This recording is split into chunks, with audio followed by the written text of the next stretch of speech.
uye mebua yemfieri anwanemi ama edemede obongemi eyama no uyo ete esogode mo esanke esrada esie ekobi mo ke ikpo mpokobi mangwanemi ede idapke ifure ema enamtre edi kotuoro bukuri ni emi nwanemi adagade kenyon oyome yenesie emi ndi wood mebua emi ekenyene ndikabi nyongbong mpokobi mo fege nkanyanga etufok mo kempa ntemke mo ekenam ko furu senitiaba tutu obufa nwanesia ama yare sat adwa gunyon ete yene biet yaga minyong dien utonge wankom iyo yakke aminti emi didami yak nanga tutu isamenen kusanga yebo andungokit mangeni kurifet obongo mi ama no ikoro si uyo ete mumme ebua emi ekobi eda ikpo mpokobi ba ekobi mo kit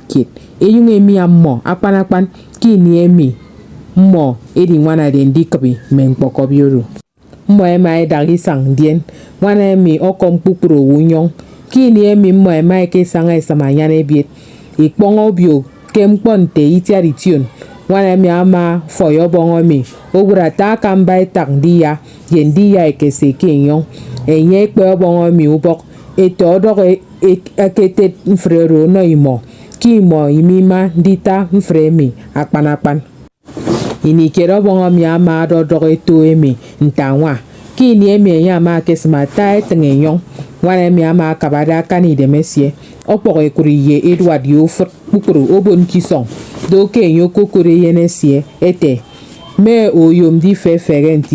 fefentinwen fero ndieni se aminkot ama abo mi apa mfuni kpong iso diokfi uru treke si efere mindido eyene mi ama akpe kasi wong tenye ekekekeme bukuro ko wori pipu wane mi ama menekure otongondi kegeto kini emi ya ma kekegeto tutu eto mi obongo oyoko oyomdi duo apatiam tiam ama woro koko ruru ofieri soy donwokwa awane ema ediba omume samita donwokwa eto mi ama afiara kada ka paitie esie inikit nde mi ekekpengede enye kpukuru oyungo sere